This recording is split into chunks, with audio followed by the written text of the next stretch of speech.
โทรศัพท์น้องตกน้ำพี่น้องใส่บ่ได้พี่น้องติดต่อหาบ่ได้โทรศัพท์แล้วบ่ได้เนาะจังว่ากันเนาะน้องซานเนาะคันโทรศัพท์บ่เพนะก็บอกอยู่ว่าเพิ่นนะงานบุญนี่บุญบ้านนี่บอกเนาะยังกระดองน้อง10 ล้านบ่น้องแมน10 ล้านกีบ10 ล้านกีบนะเป็นเงินไทยเท่าไรเพิ่นว่า10 ล้านกีบนี่ประมาณอยู่20,000เนาะ FC หลายคนที่ถามมาเนาะ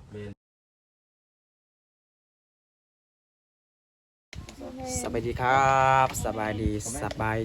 สวัสดีบันสวนพ่อแม่พี่น้องเบิดสุขุสุคนเด้อพี่น้องเด้อเนาะยินดีต้อนรับเข้าสู่ช่อง YouTube วิถีชีวิตชนบทลาวคือเก่าพี่น้องมื้อนี้อยู่ที่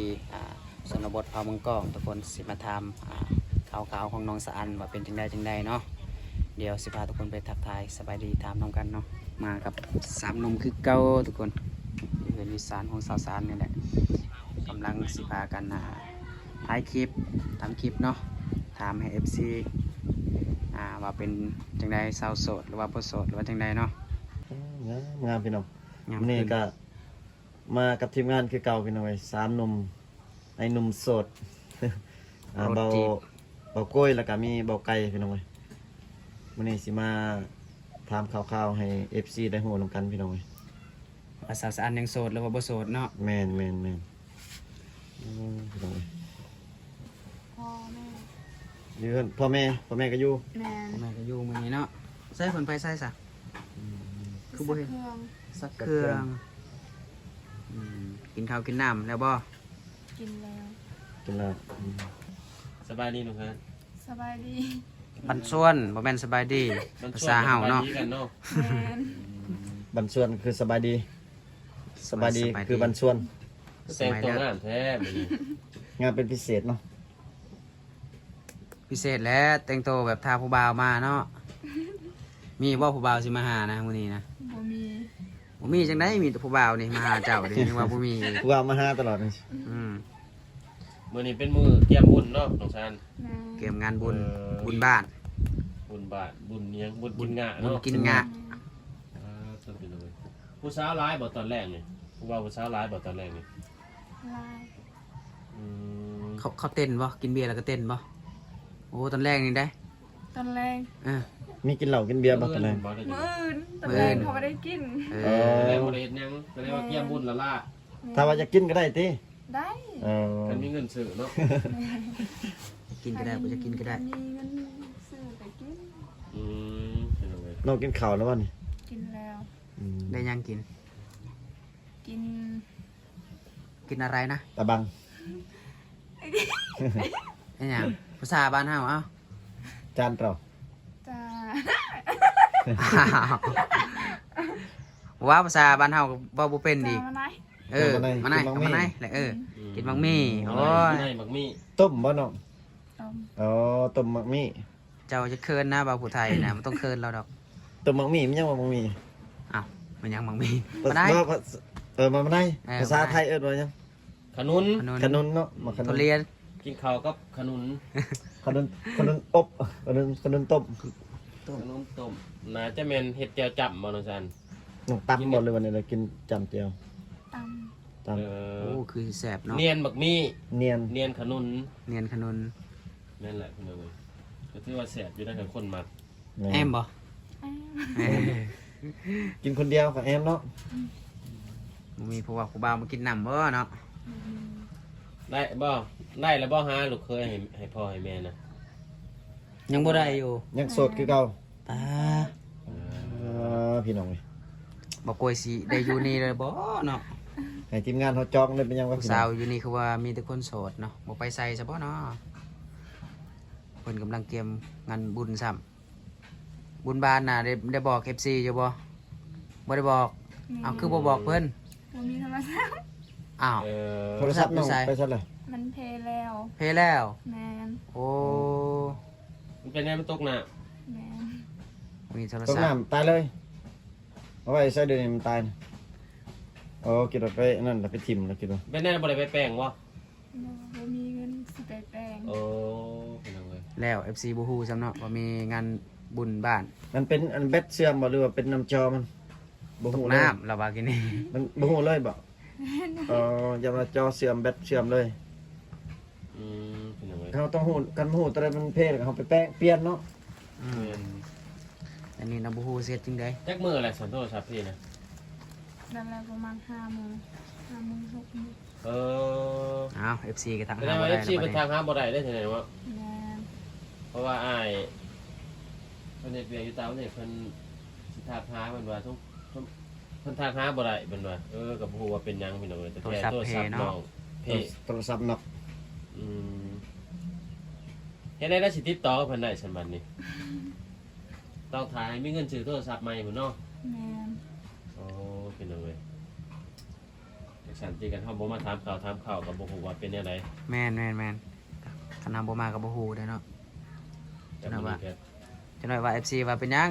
ติดต่อบ่ได้เนาะ อืม ไปใส่เด้ว่าเงียบอีกแล้วผู้สาวนะสับเพิ่นเพ ชมพ่อเธอสาวเงาๆอยู่เฮ็ดได้สมมุติมีโทรศัพท์ดินน้ำหมูบ่เบิ่งน้ำหมูบ่ แม่นเบิ่งน้ำมู เออน้องฮะ นอนกลางคืนก็คือสิเงาเลยเนาะบ่ได้ดินโทรศัพท์เนาะ แม่น อ๋อเนาะเสร็จจึงได้บัดนี้ให้ได้โทรศัพท์แสดงว่ามื้อนี้น่ะได้มีข่าวดีอยู่เนาะเป็นได้นอนน่ะบ่ได้ฟันหยังบ่ บ่ ได้มีข่าวดีอยู่มื้อนี้ทุกคนเลยที่มาหาเพิ่นเนาะจาก FC เบาไก่ ถึงเลขเท่าไหร่น้องถึงน่ะ บ่ บ่ฮู้เลย บ่ฮู้ แม่เล็กยังบ่ได้จ่ายบ่ แม่เลขยังบ่จ่ายครับกำลังสิมาจ่าย พูดแต่ว่าถึงเลข ก็ยินดีนำน้องเนาะที่ว่ามีผู้ใหญ่เพิ่นช่วยซื้อข้าวน้ำซ้ำปลาเพิ่นเอาไว้หรือว่าสิ่งที่จำเป็นอยู่ในครอบครัวเนาะ พอดีได้ไปแปลงโทรศัพท์บัดนี้เนาะน้องชานเนาะ แม่น ยันบ่ได้ไปแป้งดอกมื้ออื่นก็งานบุญบ้านเด้ ยันซื้อเบียร์พาผู้บ่าวมากินเบิดบ่จ๊ะเอาไว้แป้งโทรศัพท์บ่หรือว่าสิซื้อเบียร์ เอาไว้เป็นโทรศัพท์ ไว้แป้งโทรศัพท์เนาะเอาไว้แป้งโทรศัพท์ดีกว่าพอได้เล่นอีกเนาะ แม่น อืม ซื้อเบียร์แล้วมันเบิดไปซื่อๆเนาะเป็นจังไดน้องผู้ว่าเป็นน้ำจอมันเสื่อมบัดเดียวบ่มันหมอดบัดเดียวบ่ เปิดบ่ขึ้นเลย แม่น มันตกด้นมานั่นน่ะ บ่โดนแต่โทรศัพท์ข่อยมันแตก โอ้มันแต่เข้าเจ้า แต่น้ำเข้า เข้าน้ำจอพี่น้อง บ่แม่นมันตกแล้วน้องเปิดเลยน้องเปิดบ่หรือว่าน้องปิดไว้ ปิดเลย ปิดเลย ยันว่ามันตกแล้วเปิดขึ้นมามันดับแล้วนะมันซอดแล้วนะ เอ มัน อ ยังเปียกถ้าว่ามันตกแล้วก็ขึ้นมาแกะใส่ แก้ใส่เขา ข้าวสารมันแห้งไว้มันสิบ่เพ่ วิธีแก้แบบพื้นบ้านพี่น้องเลย แม่ ป้าก็เคยใส่อยู่วิธีนี้อันนี้เงียบเลยเนาะเสียมือแล้วชมพ่อ FC เพิ่นก็คิดฮอดแล้ว จะได้ FC มัน คิดถึงแล้ว ตัวเนาะ เออ พี่แท้บ่แม่นนะพี่น้องเอ้ยพี่แท้โทรศัพท์น้องตกน้ำพี่น้องก็ใส่บ่ได้พี่น้องเอ้ยติด รอ ต่อ ถาม หา แปล บ่ได้ งโทรศัพท์แล้วบ่ได้เนาะจังว่ากันเนาะน้องชานเนาะ แม่น อันนี้ นี่ ก็ ที่ FC แชทหาน่ะไลน์อยู่บ่แต่เก่าตอนโทรศัพท์เพิ่นเพลน่ะ บ่หลาย บ่ไลน์2-3คน บ่หลาย10 คน บ่หลายฮอด10คนน่ะก็ฮอด เพิ่นบ่ได้เว้าบ่เรื่องสิมาแต่งมาขอหรือว่าเรื่องสิมาดินน้ำเพิ่นเว้าอยู่บ่ว่าสิมาดินน้ำ แล้วว่า ว้าวอยู่ เว้าอยู่ แม่น คันโทรศัพท์บ่เพนะก็บอกอยู่ว่าเพิ่นนะงานบุญนี่บุญบ้านนี่บอกเนาะ แม่น โทรศัพท์เพก่อนบ่ทันได้บอกซ้ำบัดนี้ พี่น้องเอ้ยก็มีแต่แจ้งในคลิปนี้เลยเนาะ แม่น ว่าบอกเพิ่นให้คันจังมาดินบนบ้านด้วยแน่ น่าไปกัน ๆว่าเป็นภาษาที่น้องอะไร มาดินบุญบ้านเด้อว่าซั่น ไปว่างกับมาลิ้นในเด้อบุญบ้านมื้ออื่นว่ะ ไผว่างก็มาเล่นได้ อ้าวบ่ต้องเคินนะ มีแต่เชิญช ยิ้ วน มตลอดพี่น้องเอ้ย ในนี้เลยพี่น้องเอ้ยเพิ่นว่าเพราะว่าโทรศัพท์น้องติดต่อบ่ได้แล้วแซ่บนี่ยังบ่ได้เด้อเปิดเครื่องบ่ขึ้นบ่ได้ดินโทรศัพท์เพิ่นว่า เฮ็ดฮอดบ่ แม่นแม่นแม่นแม่น บังเอิญเป็นบนบ้านน้องเนาะงานบุญทีมงานพี่น้อง ไปว่างก็มาได้ ของมากอง แต่ทีมงานเฮานี่ก็จักแนวได้50 ยังบ่ฮู้ว่าสิได้มา เพราะ เนาะ ว่าเป็นมื้อพักวันเสาร์วันอาทิตย์เนี่ยพี่น้องเอ้ยยันค่าเวียเกินเวียกซ่านหลายก็ยันบ่ได้มาแต่ก็ถ้าเบิ่งตามตัวจริง ยังก็คือน้องว่ายังกระดองน้อง10ล้านบ่เนาะ แม่น10 ล้าน 10ล้าน 10ล้าน กี กี บบ พี่น้องเอ้ย แม่น FC บางคนถามว่า10ล้านกีบนะเป็นเงินไทยเท่าใดเพิ่นว่า อืม เท่าใดทีมงานเฮาถ้าเป็นเงินไทยนะ ประมาณหมื่นกว่าเนาะ 10,000กว่าเนาะ10,000กว่าบาทเด้อ 20,000นะ20,000เนาะ แม่น สูง ลายสูงเลยนะ 20,000พี่น้องเลย20,000 ไล่ซะว่า20,000เนาะ10ล้านกีบอีกประมาณอยู่20,000เนาะ FC หลายคนที่ถามมาเนาะ แม่นๆกันไผสามารถเอาได้แต่งได้ก็ลองคุยกับน้องเบิ่ง ไปสามารถจ่ายได้ก็มาจ่ายเลยเนาะจ่ายมื้อนี้ก็ได้ติฮะสิจ่ายไว้ได้นี่ มันไว้2,000กีบได้บ่มันไว้2,000กีบก็ได้บ่ จ่ายไว้ก่อน ได้ว่าซั่น ผู้ใดมาก่อนก็ได้ใจไปเนาะผู้ใดมาซ่าก็เบิดพี่น้องเอ้ย ชั้นพี่น้องเอ้ย แม่นเพิ่นเพิ่นเปิดโปรพี่น้องเอ้ยฟรีเพิ่นน่ะ ฟรีหยังแหละ แต่ว่า ถ้าลองถูกสุดจะได้สำหรับ แม่น แม่น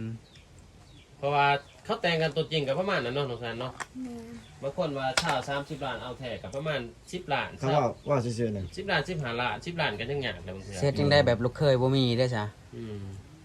มักฮักกันก็พอเนาะ ขอแต่ว่าสู้เฮ็ดหัวเฮ็ดสวนนำกันก็พอเลยค่าดองบ่สำคัญนะพี่น้อง แม่นเอา10ล้าน พ่อ กีบ แม่ ถือ สุด ว่า น้องก็จะได้อยู่ที่ลูก ดีที่สุดแหละ อยากได้ ยังได้เนาะเพราะว่าน้องน่ะเป็นลูกสาวกกแมันบ่ แม่น โอ้ พ่อแม่ไปใช้มื้อนี้ แม่ไปซักเครื่อง อือฮึ แล้วบัดนี้สิน้องกดมันน่ะ แล้ว อ๋อ ถือว่าเสร็จสมบูรณ์ อันนี้เป็นครั้งที่2ที่บ่เคยมาในเฮือนเพิ่นเนาะ มื้อก่อนมาเจอเพิ่นเฮ็ดเวียกเฮ็ดเมือกซ่า เวียกประจำวัน เพิ่นเฮ็ดหยัง ห่อข้าวต้ม บุญห่อข้าวต้มเนาะ เฮ็ดบุญ บุญบ้านกินงะ คันได้มาอีกมืองานบุญเนี่ยสิมาทายให้ทุกคนได้เบิ่งผู้สาวในชนบทลินงานบุญแล้วก็พากันเต้นเขาเต้นอยู่ที่เนาะ แม่น แหน่ จักโมงอันมื้ออื่นบุญนะครับเปิดนะเปิดประมาณงานเริ่มกินนี่จักโมงประมาณ แต่ประมาณ4 โมงเขาเฮ็ด 4 โมงกลางคืนเช้า แม่น โอ้เริ่มเฮ็ดอาหารการกินแล้วก็เริ่มเฮ็ดเลยสิ้น แม่น แล้วก็ตอนเช้าก็ประมาณ5-6 โมงกินเลย เขากินหยัง กินงัว งัวจักโต โอ้โห บ่ฮู้แต่งานบุญบ้านก็ต้องได้กินงัวเนาะ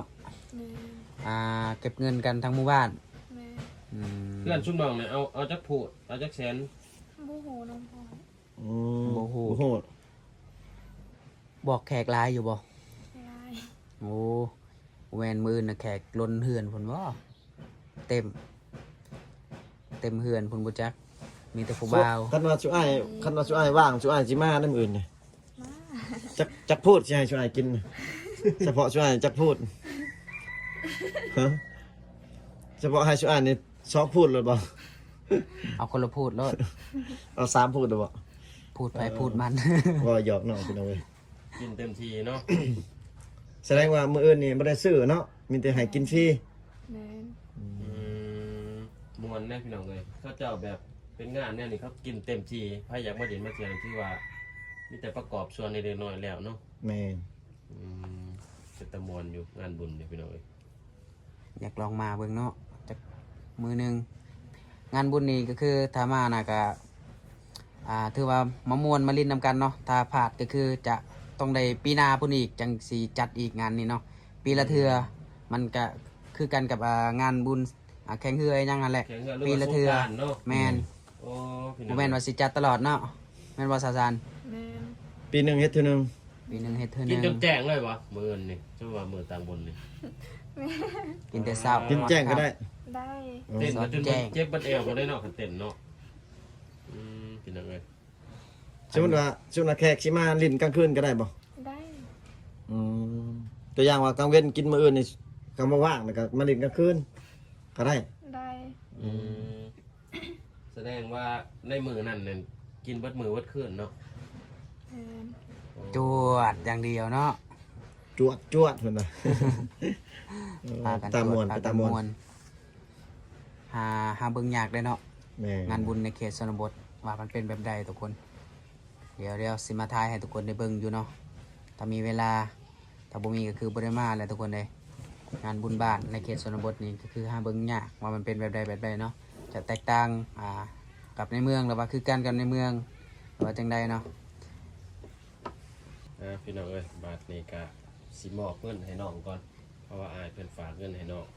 เมื่อวานเนี่ยซื้อข้าวซื้อน้ำพอดีเพิ่นโทรศัพท์เพ่พี่น้องก็สิได้ซ่อมแปลงโทรศัพท์เลยน้องกัน ได้ อ่า ตัวพี่น้องเอ้ย ได้ลายเลยเนาะ โชคดีดีเนาะมามื้อนี้เนาะ พอดีข่าวสอบหนึงกับแปลงโทรศัพท์พี่น้องเอ้ย อ่า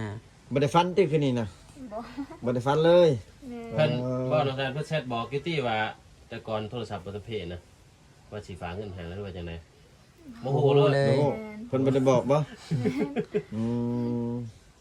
พอเห็นเพิ่นโทรหาอยู่ก็ติดต่อบ่ได้ก็สิแม่นแล้วพี่น้องเอ้ยนะก็ถือว่าดีใจน้ำหนอก มีแต่อยากให้สาวสะอัน เออ ขอบใจเพิ่นทางคลิปทางทีมงานเฮานี่แหละ ขอบ เพราะ ใจ ว่า ให้ บ่มีโทรศัพท์ ขอบ เล ใจ ยเอ้า ไปแล้ว ขอบใจ ยกมือขอบใจเพิ่นเว้าเป็นภาษาบรูก็ได้ถ้าเว้าภาษาลาวบ่ได้นะ ขอบใจเด้อว่าไปเลย ขอบใจเลยอวยพร อวยพรแน่ เออ อยู่ตารางนะ เว้าภาษาบรูก็ได้ ไปเลยหัวตลอดพี่ ข น้อ อง บใจเด้ออ้ายเอ้าขอบใจเด้อ ขอ อ้า บ ย ใจเด้ออายที่โอนเงินให้น้องขอให้อายอยู่ดีมีแฮง นี่ ขอให้อายร่ำรวย ขอให้อายสุขภาพแข็งแรง โอ้พี่น้อง ขอให้อายได้น้องเป็นเมียเด้อ ขอให้อายได้น้องเป็นเมีย ว่าข่อยก็เว้าหยอกได้นี่เจ้าเว้าตามอีกเนาะเด้ก็เว้าได้อยู่ เราได้ว่าเป็นนะเพิ่นฮักยังง่ายเพิ่นบ่อยากเว้าซื่อๆ อวยพรเป็นอยู่เนาะ อวยพรเก่งกว่าซุมเฮาอีก แม่นเอาดีใจนำหลาย ดีใจน้ำหนองเนาะ ๆแม่น อย่ามีคนสวยคนเหลือมีคนเมตตาพี่น้องเอ้ย เงินนี้น้องสิให้ไผเอาไว้น้องเองบ่ ให้แม่ ให้แม่ แม่ แม่น บัดน้องสิแป้งโทรศัพท์ใส่น้องคอ น้องก็หรือบอกกันเดี๋ยวนี้ก็ได้เหลือแปลงโทรศัพท์แล้วจังให้แม่ซื้อข้าวซื้อน้ำก็ได้จังง่ายเนาะ แม่น บางเทื่อน้องขอไปจีแสนแปลงโทรศัพท์500,000น่ะมันบ่พอได้บัดนี้นะสมมุติว่านะ อ่า แป้งโทรศัพท์ก่อนซื้อเขา แม่นพอได้ติดต่อกับ FC บ่ได้โทรหาแชทหานะสบายแม่ เอาไปแป้งโทรศัพท์ก่อนแล้วจะมาซื้อเขา แม่นเพิ่นคือสิเหลืออยู่ดอกซื้อข้าวได้อยู่ดอกข้าวสอบหนึงกับโทรศัพท์เปลี่ยนจอน่ะเนาะบ่ได้เนาะ แม่น แม่น พี่น้องเอ้ย ดีใจอยู่ที่น้อง ดีใจ บ่คิดบ่ฝันว่าสิได้เนาะ ดีใจได้ยิ้มงามๆมึงเด้อ พี่น้องเอ้ย ยิ้มให้ทีมงานเฮาดู ยิ้มให้ FC บอกว่า